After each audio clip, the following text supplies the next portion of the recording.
And welcome, everybody, to the Huddle, KGUN's weekly streaming sports talk show. I'm Jason Barr, joined by Pat Parris. Pat, good afternoon. Hi, Jason. Good afternoon. Right. Yeah, all right. We're going to talk some U of A football. We even touch a little on U of A basketball, but we're going to start with our weekly Huddle poll question. And Pat, some big performances by University of Arizona football players who are now rookies in the NFL. We're going to go with, who had the best debut in the NFL this week, okay? So you can vote KGUN9/poll. And you've got a few choices here. Tyler Loop, couple field goals. I think he had a 52-yarder, if I'm not mistaken. Is that right? Mm-hmm. All 4 PATs. He is the Ravens kicker. Or you can go B with Tetero McMillan, 5 receptions, 68 yards. T-Mac certainly didn't make it seem like he had a good game in the post-game interview. Ja'Cory Krosky-Merritt for Washington, 10 carries, 82 yards, inflated a little bit by a 40-something yarder, but even without that, still pretty good numbers. Or Jonas Savaiinaea, who started every play for, he was starting offensive lineman, I should say, for Miami. Pat, all fairness, I watched the Cardinals and the Tennis. I did not see either of those 4 games. So I'm curious who you think.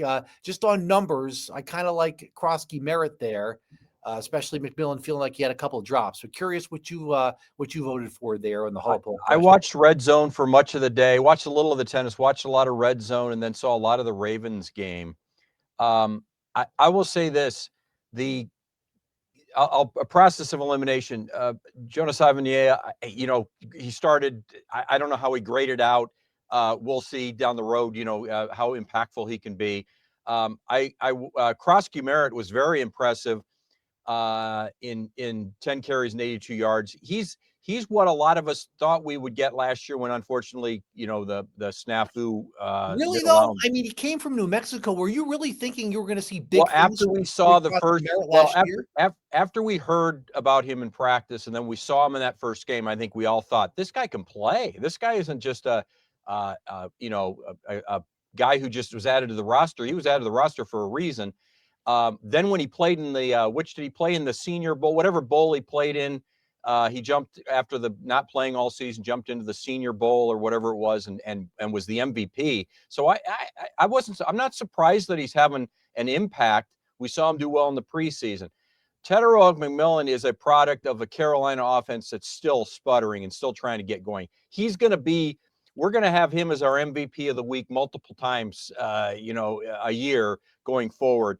I went with Tyler Loop because he stepped into a position of extreme pressure. There's nobody, you can't dunk. If Tetero McMillan's covered, you've got other options, right? If Krosky-Merritt gets stuffed, you might go to the running game or the passing game.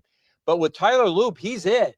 And he comes in to a high pressure situation on a team that's expected to score. And he was perfect. You can't go better than 2 for 2 on field goals and 4 for 4 on PATs. So to me, that was why I gave him the nod as a rookie in his first game, and he looked just like any other kicker in the NFL at this point. So I was really pleased to see that. Well, I saw his first kickoff, and it was a little short. They don't need him or want him to kick it out of the end zone anymore because the team now gets a touchback at the 25-yard line. So you kind of got to do an IFL kick, if you will, right, and kind of kick it to the, between the goal line and the 5. So you almost need now a kicker to feel it a little bit more, have a little bit more touch on those kickoffs than just kind of blasting it out the way he did here at Arizona. And the other thing, though, that you notice is just in the few years, you mentioned the Tennis.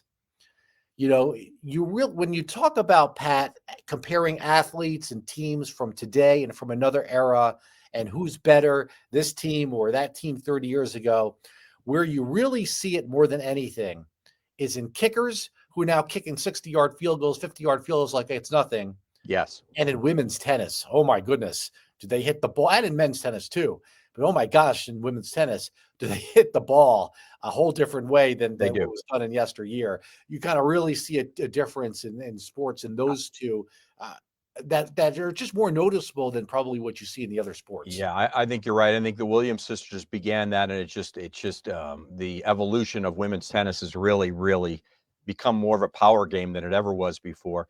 I think kicking wise, you're going to see guys trying to figure out that kickoff, and teams ask them to do different things. You don't know what they're asking them to do there.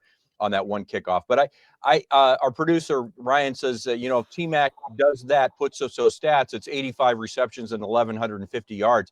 As a rookie, yeah. Receiving yards is great. It's the fact that they weren't getting in the end zone, and T-Mac they'll get it figured out, and I think that he'll score a lot of touchdowns. That's why I said for week 1, I'm going to go Tyler Loop. Yeah, I think, Krosky Merritt, he gets the exceeding expectations, I think. If you were expecting that, great.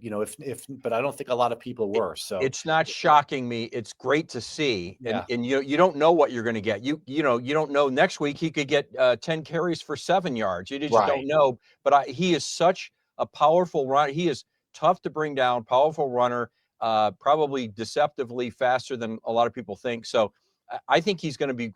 I think he's going to be a pretty good running back. I don't think there's any question about that.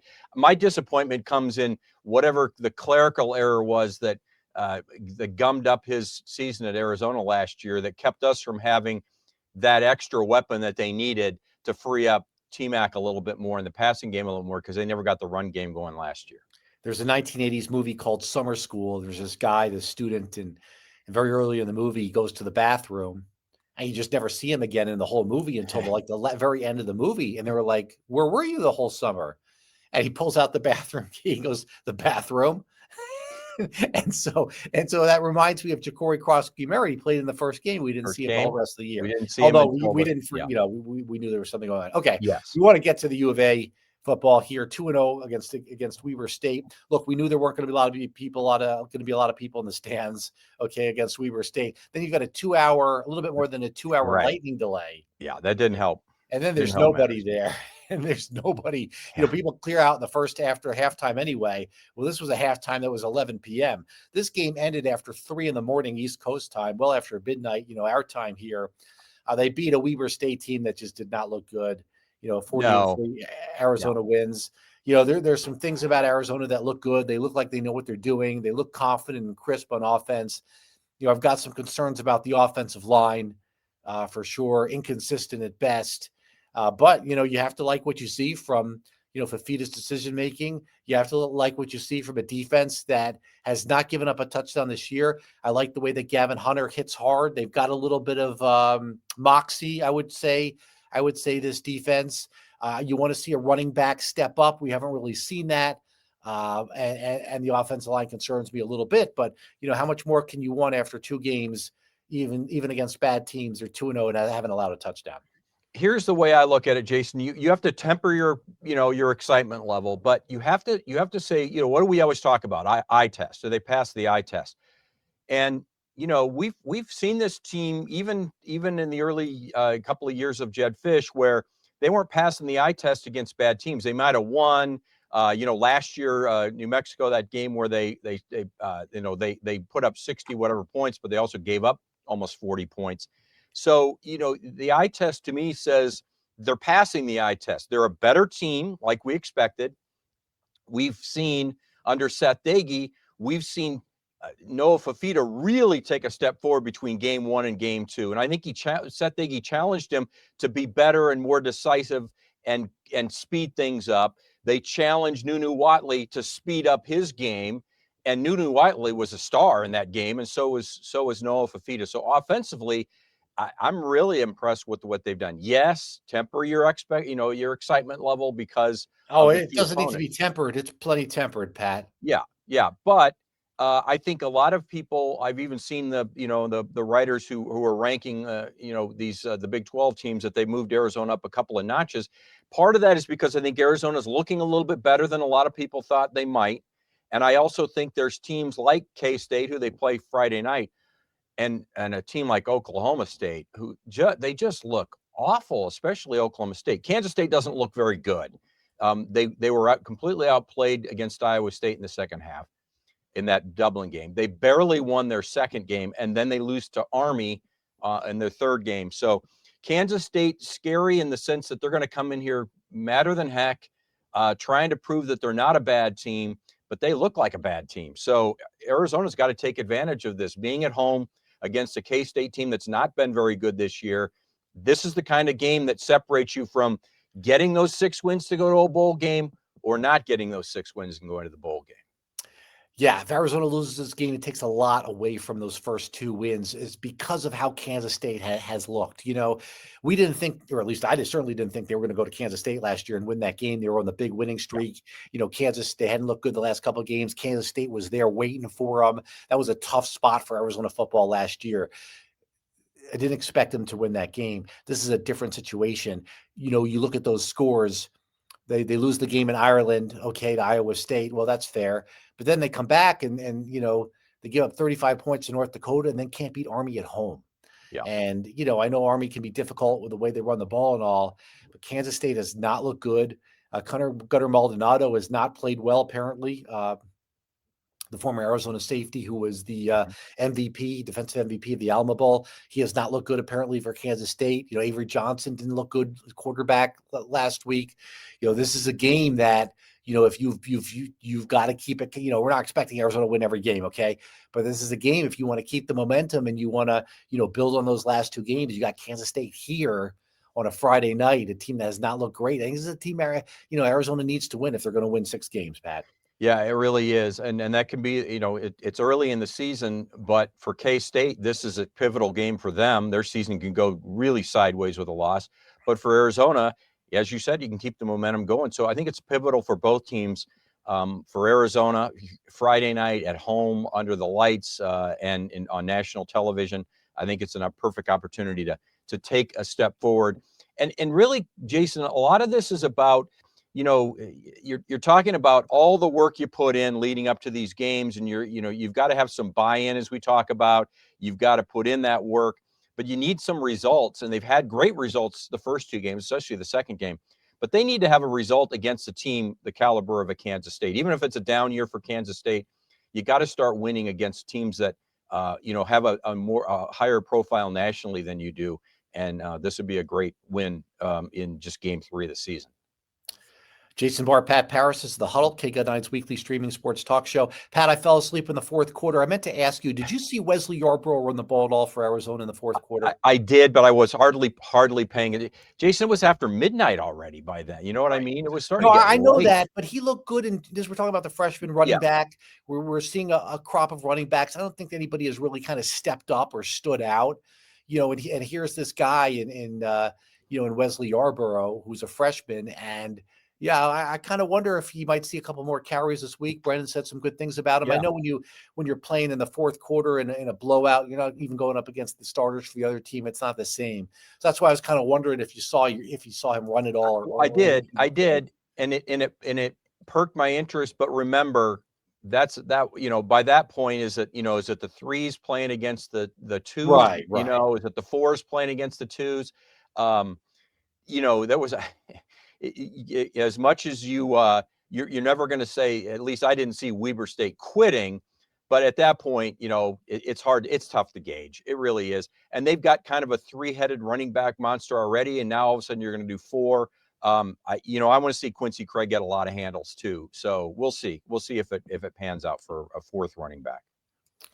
Yeah, no, certainly they've got a few guys who can run the football, a few guys who can catch the football as well. And it still comes back, as you mentioned, it still comes back to the offensive line. Yeah. Those dumb holding penalties, and I know Rhino didn't look like he was ready. Brennan afterwards said, "Oh yeah, Rhino, great to see it back in there. He looks great." Blah blah. What? No, I didn't see that, Brennan. But Brennan did call out the holding penalties, and I think he didn't want to name names, but you can't have holding penalties, and they've got to be held accountable for that. It's I was one watching thing, a different game. I don't mean to pick on the kid, but he didn't look ready. No, he didn't look ready. Now, I still have faith that he'll be ready. He wasn't ready in that game. You're going to run into matchups where a holding, there's going to be a game where you're like, that's a good hold because he was going to get sacked or whatever. Or whatever, but rarely is it like a good hold. You know what I'm saying? That to me, that's laziness. Your technique wasn't good enough. So instead of just saying, okay, my technique wasn't good enough, I'm going to, add insult to injury by actually pulling the guy around and throwing him down, or pulling him around and right in front of the referees when the quarterback or the running back has the ball. Come on, you got to be better than that. That's my biggest concern after 2 games is the offensive line. Yeah. They're just inconsistent. I mean, yeah, we can pull up some plays where they blocked well, but you can't combine that with multiple sacks against players much smaller. Offensive line, I'm sorry, defensive line's much smaller on the opposing teams. A little bit, that'd be my biggest concern from these first two games, is the play of the offensive line and just the inconsistency that we're seeing. Yeah, and that'll have to get better. But I also like what I'm seeing so far of Noah Fifita. And Seth Dagey pointed out that he was surprised at how good that Noah Fifita is throwing on the run.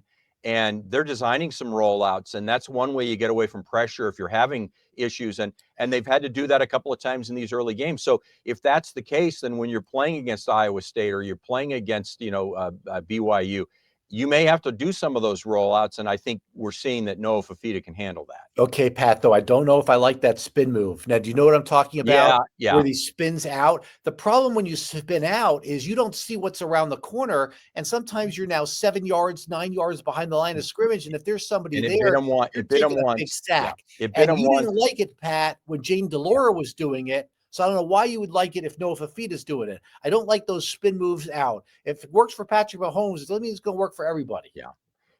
It worked a couple times, but it failed one time. But you're playing Weber State, so 4th and goal at the 19 or whatever is and not something you can't overcome. But this would be a lot different. We'd be talking a lot differently had Arizona not capitalized on Weber State, having big breakdowns on the passing game after a bad sack or something. So, but I agree. I wish it wasn't quite so dramatic of a spin move. The Patrick Mahomes effect, I think, making its way into college football.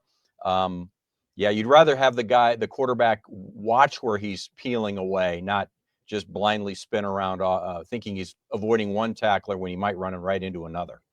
If it's a close game, do you expect the fans to leave at halftime like they normally do? It's a 6 o'clock game. No. It's not 7:30 or 8 o'clock. The 6 o'clock game makes all the difference. I don't want to see fans leaving at halftime. Yeah, Pat. Now, if they're down 20-3, which I don't expect that to happen, all bets are off. But I don't want to see that place clear out at halftime, Pat. Well, a lot of it has to do with the Zona Zoo and the student section. No, it's not the Zona Zoo, Pat. It's the north end zone. I'm just saying a lot of it has to do with the energy level of that place depletes quickly when the Zona Zoo starts clearing out. So, if you're one of those fans that are in the stands and all of a sudden it's the middle of the third quarter and you're looking down and the Zona Zoo's half empty, you're like, this is boring. Let's go. I'm not blaming it on the Zona Zoo. I'm just saying, Pat. I'm just saying that. I think people kind of follow the leader, and the leader is the Zona Zoo. In some cases, not all cases, but in some cases, the Zona Zoo should be leading. I don't think that's they leave on those 7 o'clock. Not leaving that game if it's 17-10 at halftime. There's no question. If it's a tight game, they're going to stick around. But you got to remember when it's a 7:30 kickoff. And that's what I'm saying. We got a 6 o'clock Friday kickoff here. So it's completely different. 7:30 kickoff when you've played a half and it takes 2 hours to play a half. Right. All of a sudden it's 9:25. Those kids are off to the parties. They're leaving on a Saturday night. Now on a Friday night, 6 o'clock kickoff. Right, but I'm not referring to the Zona Zoo. I'm referring to the north end zone. Why are you picking on us in the north end zone? Well, because you should be leaving at halftime. I can leave whenever I want. I paid for the ticket. Yeah, but come on. We don't see fans at any of those other big-time football schools leaving at halftime like Arizona fans do. Well, give me something to stick around for. Well, that's what I'm saying. Okay, if it's a close game, you got to stick around. The fans at Arizona Stadium, that's on them. Okay, so it's Arizona, Kansas State, 6 o'clock Friday night. Unofficially, it's a Big 12 game unofficially. So it's unofficially, right, because this was made.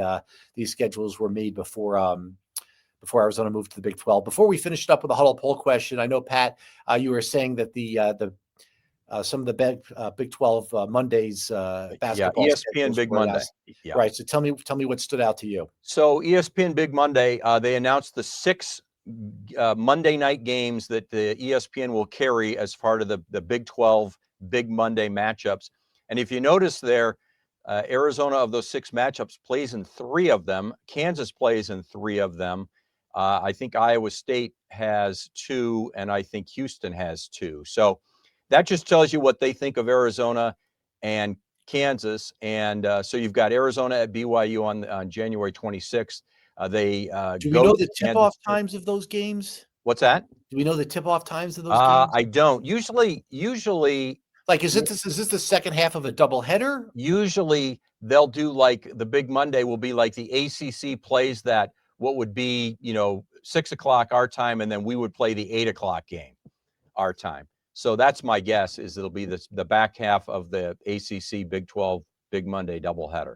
And then Iowa State's at Arizona March 2nd. So that'll be the final game of that. Well, listen, a lot of excitement for Arizona here with his freshman class, and certainly, Bryce James, LeBron's son, who's not even one of the top. I mean, he's a good player. Don't get me wrong. Good player, not going to start. But Koa Pete and Braden Burries are probably and Aristode are probably higher level recruits, certainly, even than Bryce James. Okay, we're still waiting on a few more.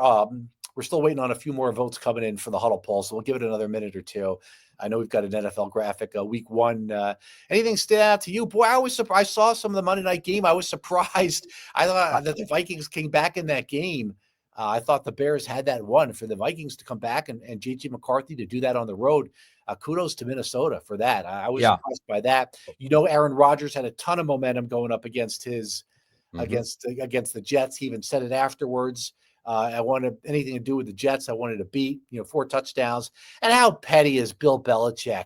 Oh, New England not allowed in the building. The Patriots because I'm not allowed there. Hey, all you're doing is hurting your kids. If you're only hurting your kids. Patriots scouts in your building. That's Come on. That's really petty. And then really the Patriots came afterwards and said Belichick's allowed. Whether he is it or isn't, you don't even do that. You come across terrible. Yeah, I thought so too. I thought so too. So I'll piggyback on what you said. I also thought the Sunday night game, Bills coming back to beat the Ravens. There's a team, the Ravens dominated that game. Bills come back and win. Bears dominate that game for 3 quarters last night. Vikings come back to win. Those were 2 game outcomes that didn't look like that was going to happen even into the 4th quarter. And then, as you said, Aaron Rodgers kind of made up for an unusually not sharp game by the Steelers defense, although they made a big play at the end of that game. And a 60-yarder by Boswell won it for the Steelers. So good start for the Steelers. Good start, obviously, for a lot of teams. And, hey, the Arizona Cardinals look pretty good, Jason. Now, I'm still concerned that Kyler Murray's not going to get them over the hump and make them, a Super Bowl contender. You've never been a huge Kyler Murray guy, Pat. You never have been. I never have been. You proved me wrong. You haven't proved me. He hasn't proved me wrong yet. But he looked good. They look good. He's a legitimate veteron now. What is this, his 7th year in the league? He's been around a long time. He's a legitimate 8th year in the league. He's a legitimate veteran now. Is Kyler Murray. No, it's been a while, and he's solid. He's just not, we'll see. There's this season's his season to prove me wrong. We'll see if it happens. Yeah, but I do like Marvin Harrison Jr. looks different. They're 1-0. Only half the teams can say that. So there you go. Marvin Harrison Jr. looks different with all that muscle. He really looks like an NFL he looks receiver. Different. And they look like you see the Arizona player, I was going to say De La Rosa because that's what the Duke coach said. Called him during the Sweet 16 game. You know what I'm talking about? The 3-point shooter for Arizona. Come on, Jason. He bulked up too. He's going to look a lot different when fans see him in person. I think you had the soundbite. I think you were out on assignment, and I ran the soundbite. Was that on Thursday? From Kyler Murray talking about needing to have better communication with Marvin Harrison Jr. And I thought you saw that already. Anthony De La Rosa, that's what I meant to say. Yeah, well, I thought you. I'm sorry. The Duke coach called him De La Rosa during the game when they did the in-game interview in the Sweet 16. He's bulked up. A lot of guys. He's going to look noticeably different to you. Yeah. All right, Pat. We got to get to these Huddle poll questions. Okay. Our results here. What did you think? Who had the most impressive NFL debut among rookies who were former Arizona Wildcats who were playing their rookie season, making their NFL debut? Loop, who you went with, 40, T-Mac 40. I went with Krosky Merritt, and Big Joan. It's tough because the offensive linemen, they have to grade out. I don't even know if he allowed any sacks. If he didn't, that's great. It's a little bit tougher with the offensive linemen who don't have the numbers. So you almost have to wait and see if they make it in the Hall of Fame before you can say, "Oh yeah, he was a great lineman." It's tough. Yeah, or got to make a few Pro Bowls. Pro Bowls. That's what it is. Yeah. And the respect of the teammates and not giving up sacks and all that. So KGUN 9-pack/poll. You can still vote. You can decide the winner here as Loop and T-Mac are tied there. So Pretty impressive, though, Jason. When was the last time we can say that, or have we ever been able to say we got 4 Wildcat rookies, making their debuts on week 1 of an NFL season? It doesn't happen often. Well, I'll tell you what else. There's another kicker who's going to be playing on Michael Salgado Medina. Yes. Yeah. I want to make sure I say his name correctly. He was a 5-star recruit. Yes, he was. I remember when he came. I don't know if he came here more for Arizona or more for Fish and the staff, because that's who he was recruited by, and he didn't leave when Fish and the staff left. But this guy was a 5-star recruit. And we've had some kickers, Loop and Nick Folk, and Zendejas and who have been in the NFL. Mm-hmm. I think we might have another one. We'll see how he does going forward. But he's accurate. Boy, is he accurate. He's passing that eye test I like to talk about early on. Okay. I think so too. We'll be back next Tuesday to talk about Arizona, Kansas State. We'll have more to break down with that game, I'm sure. There's going to be a lot more to talk about it in what should be a little bit of a closer game than Arizona's first 2 games. So we'll have a little fun with that next week. We thank everybody for watching live and on demand and voting on the poll. For Pat Parris, I'm Jason Barr. It's been the Huddle, KGUN's weekly streaming sports talk show. We'll see you right back here next Tuesday.